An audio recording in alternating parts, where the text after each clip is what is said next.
Have you ever wondered what lies beneath the busy streets of a big city? Deep underground, there are secret tunnels. These tunnels are called catacombs. They are like a hidden world, dark and quiet. Catacombs are ancient underground cemeteries.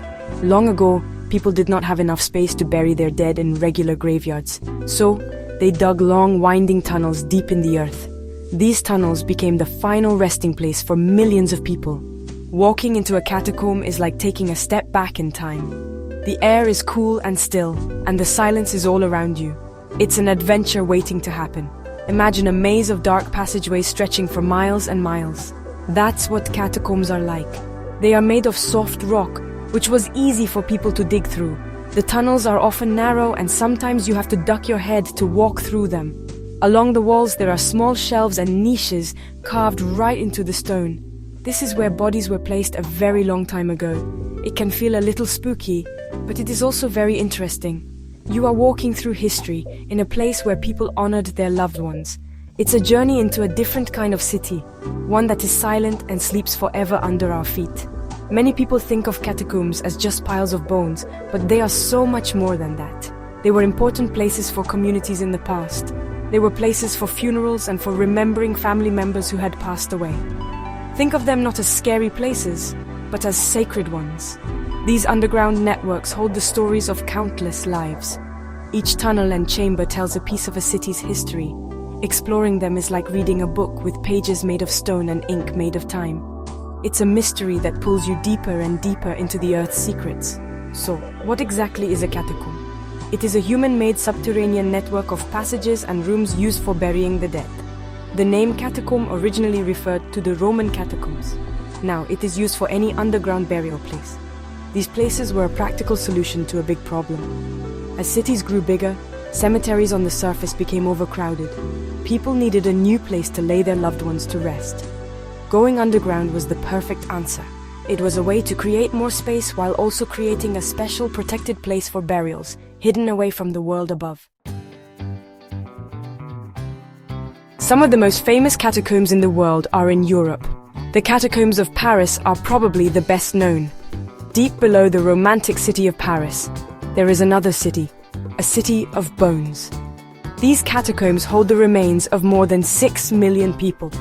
They were created in the late 18th century when the city's cemeteries were overflowing and causing health problems. So, workers began moving bones from the graveyards into old underground stone quarries.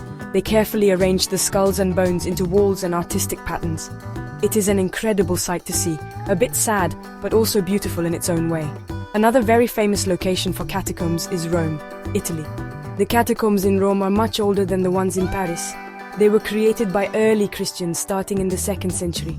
At that time, Christians were sometimes persecuted, so they needed a safe place to bury their dead according to their customs. They dug these extensive tunnels outside the city walls. The Roman catacombs are not filled with bones arranged on the walls like in Paris. Instead, bodies were placed in tombs, carved into the walls called loculi, and then sealed with a slab of marble or clay. Why were these underground cemeteries created in the first place? The main reason was a lack of space. In ancient Rome, land was expensive, and burial plots were hard to find. Also, certain laws prohibited burials inside the city walls. For early Christians, burying their dead was very important. They believed in the resurrection of the body, so they did not practice cremation like many Romans did. The soft volcanic rock under Rome was perfect for digging tunnels, so they created these vast networks to give their community members a proper burial. It was a practical and religious solution combined. In Paris, the reason was more about public health. By the 1700s, the cemeteries in the city center were so full that they were becoming a serious problem. The Cimetière des Innocents, the oldest and largest cemetery in Paris, was a source of disease. The ground was saturated and the smell was terrible for the people living nearby. The city decided it had to do something drastic. The solution was to empty the cemeteries and move the remains into the underground quarries that had supplied stone for building the city. This massive project took many years to complete and created the famous ossuary we can visit today. What can you find inside a catacomb? The most obvious answer is bones, lots and lots of them. In the Paris catacombs, the bones are the main attraction. Skulls, femurs, and other bones are arranged in surprisingly artistic ways. You will see walls made of bones, pillars of skulls, and even shapes like hearts or crosses. There are also plaques with poems and quotes about life and death. It makes you think about how short life is. Walking through these tunnels, surrounded by the remains of millions, is a very powerful experience.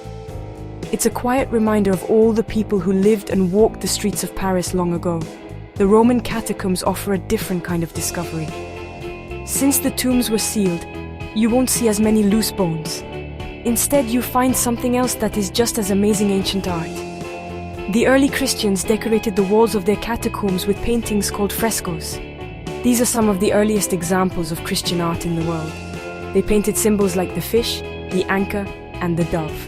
They also painted scenes from the Bible, like Jonah and the whale or Jesus as the Good Shepherd. These simple drawings tell us so much about the faith and hopes of these early communities. Besides bones and art, the tunnels themselves are a fascinating feature. They twist and turn, creating a huge underground maze. It is very easy to get lost if you don't have a guide. Some catacomb networks are enormous. The Catacombs of Rome, for example, stretch for over 90 miles and go down several levels deep.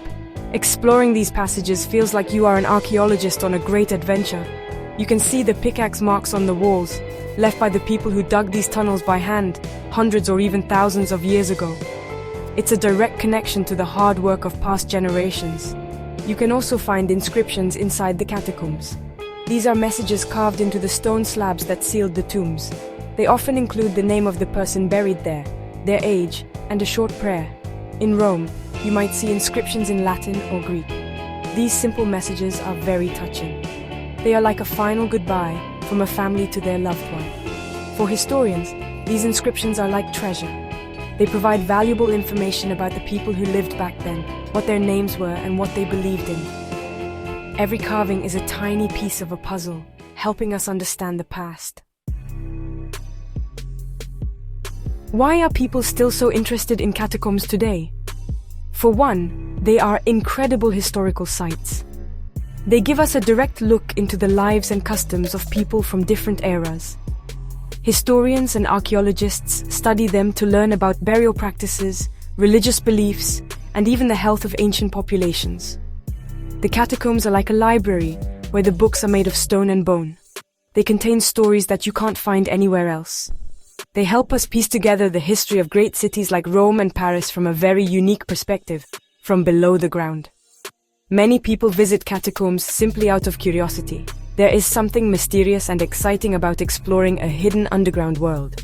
It's a unique kind of tourism that is very different from visiting a museum or a palace. The atmosphere in a catacomb is unforgettable. It's dark, quiet, and makes you feel a sense of awe. Visitors are often moved by the experience. Seeing the endless rows of bones in Paris or the ancient Christian art in Rome makes you think about your own life and the passage of time. It's an adventure that is both thrilling and thought-provoking. It is very important to remember that catacombs are not just tourist attractions, they are cemeteries. The bones and tombs belong to real people who had families and lived full lives. When we visit these places, we must be respectful. This means not touching the bones or the ancient walls. It means speaking quietly and not taking flash photography, which can damage the old paintings. We are guests in a sacred place. We have a responsibility to help preserve these amazing sites so that future generations can also learn from them and experience their unique and solemn beauty. In the end, catacombs are more than just dark tunnels filled with bones. They are monuments to human history, faith, and ingenuity. They show us how people in the past dealt with life and death, and how they cared for their communities. From the artistic bone displays in Paris to the hopeful frescoes in Rome, these underground worlds have so much to teach us. By exploring them with respect and curiosity, we keep the memory of millions of people alive. The catacombs are silent, but if we listen closely, we can hear the whispers of the past.